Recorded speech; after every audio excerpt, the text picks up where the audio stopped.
Hi everyone! Today is assignment 8 of long distance learning. We are still solving trig equations, and today we're going to focus on the squared equations. We're going to work on the first two questions of the lesson together, and then the other two I'd like for you to try on your own and then check with the answer key, or just copy the answer key down and then use the homework assignment as your independent practice. And the homework is the only thing that needs to be handed in, don't forget. Okay, so everyone is probably remembering, first step is always to isolate the term with the word, the function. So you always add, subtract before you multiply, divide. So first, add the 1 to both sides. So we're left with 4 times the cosine squared of angle x equals 1. Divide 4 to both sides. So you've isolated the variable cosine squared of angle x is a fourth. In order to solve, you have to take the square root of both sides because it's currently being squared. So that cancels this guy out. So you get the cosine of angle x equals plus and minus the square root of a fourth. Please don't forget, I have my note up here for you. When taking a square root, don't forget to write the plus minus. Don't forget that, okay? And the reason that there's a plus minus is because the highest exponent is 2. There's 2 solutions. So this can be simplified a little bit. If you don't want to simplify it, that's fine. But the cosine of angle x is, let me do this over here, really the square root of 1 divided by the square root of 4, which, as you know, the square root of 1 is 1 and the square root of 4 is 2. So we really have 2 solutions of positive half and negative half. So let's do it. Cosine of angle x equals a half. Cosine of angle x equals negative half. So we have 2 separate problems. Let's start with the positive. Okay, so we have to figure out what quadrants we are working in. So cosine is the x coordinate. So x is 1/2, which is a positive number. So now we have to think to ourselves, which quadrants is x positive in?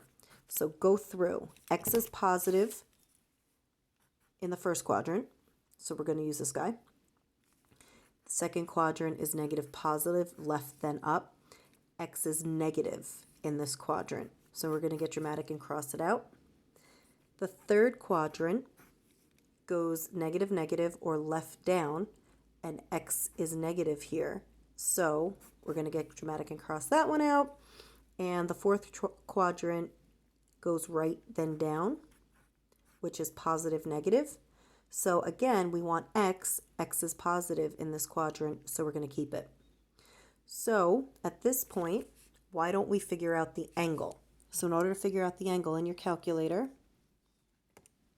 hit the second button. The function is cosine, 1/2, 1 divided by 2.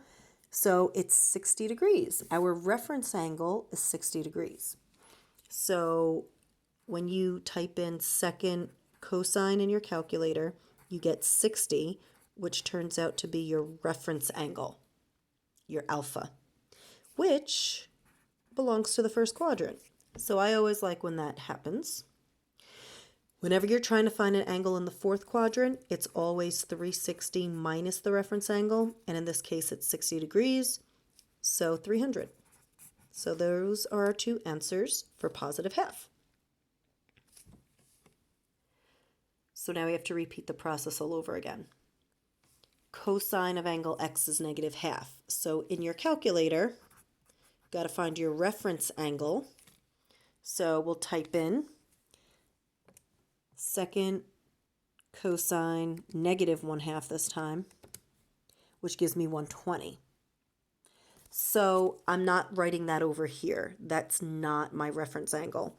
But I'm going to write here, second cosine in the calculator gave me 120 degrees.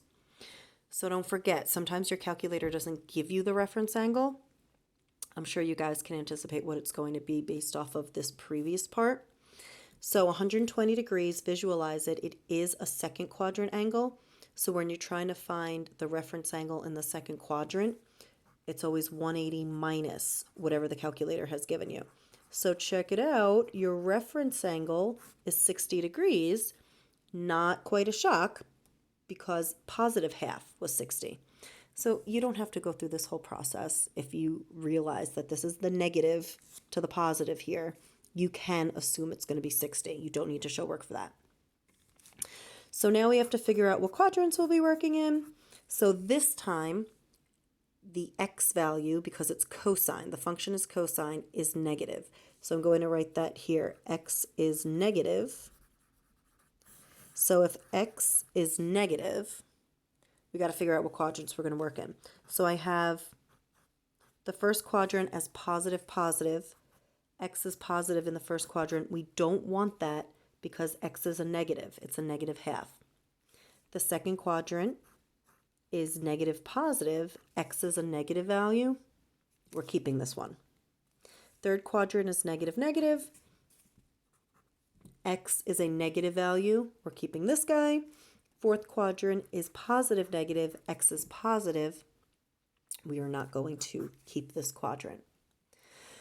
Again, you always keep 2 quadrants at a time for every single problem. So now, if you remember, the calculator gave you 120 degrees, and we said that was a second quadrant angle. Don't do any work here. Put 120 where it belongs. So that's how we know we're doing the problem correctly. Everything's fitting into place. Third quadrant, if you're trying to find the third quadrant angle, it's always 180 plus the reference angle. So this is where the reference angle comes in handy. 180 plus 60 gives us 240. So we have 4 answers to this beautiful problem. Oh my goodness. We have 60, 300, 120, and 240.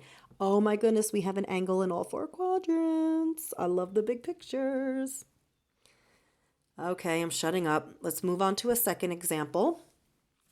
Like I said, we'll do 2 together. There's 2 more questions to this lesson. Copy them down and then let your independent work be the homework assignment. Okay, we have to isolate the function sine. So in order to do that, we do the opposite operation. This is currently 4 times sine squared of angle x equals negative 3. So that's multiplication. Opposite operation is to divide. Sine squared of angle x equals negative 3/4. So we're going to take the square root of both sides. Oh, sorry guys, this should be a positive. I'm going to make that a positive 3/4. I don't know why that's a negative. Sorry about that. So you take the square root of both sides. That eliminates the squared term. And now you have plus or minus because you have 2 solutions because you're starting off as a square term. Radical 3/4 and take the square root of both parts. So you have radical 3 and radical 4. Radical 3 can't be simplified, just leave it alone. But radical 4 becomes 2. Let's get this a little neater here. Oh my goodness, these are all numbers that you guys know. This is equivalent to that 0.866 decimal. So now we have 2 problems. We have sine squared of angle x equals radical 3/2 positive, radical 3/2, and sine squared of angle x, what am I doing? Sine of x, it's not squared, guys, is positive radical 3/2, and sine of angle x equals negative radical 3/2. Okay. Sine is the y coordinate, and it's a positive radical 3/2, so y is positive. So we want to figure out which quadrants y is positive in. Now, at this point, I meant to do this, is everyone noticing that these are the only 2 quadrants that y is positive? The y value will be negative here. So with that said, we can now type this in the calculator as second sine radical 3 over 2, second x squared divided by 2. And you get 60. Oh, you got 60 just before as well. So the reference angle, which is your alpha, is 60 degrees. Look at this. 60 is a first quadrant angle. And then the second quadrant, in order to find the angle, is always 180 minus your reference angle. So I have 120. Yay. Now we have to go find the angle that satisfies sine of angle x equaling negative radical 3 over 2. So in your calculators, actually, you know what I'm going to do? You could hit second enter, and I don't have to really type much in. I'll just insert the negative. Okay, so we're trying to find the angle when the y value is negative radical 3 over 2. And I don't know if anyone remembers this. It's a negative 60. So the second sine function in the calculator gives you negative 60, which means that your reference angle is the positive version of that. We discussed that when we were together, that if it's a negative acute angle, the reference angle is the positive acute angle. All right, so now the y value is negative this time. Why am I saying y? Because we're dealing with sine. Sine is y. With that said, hopefully you guys agree these two quadrants have positive y values. They're gone. We just calculated them for the positive radical 3 over 2. So hopefully it's making sense that now we're going to be working in the third and fourth quadrants because the y values are negative.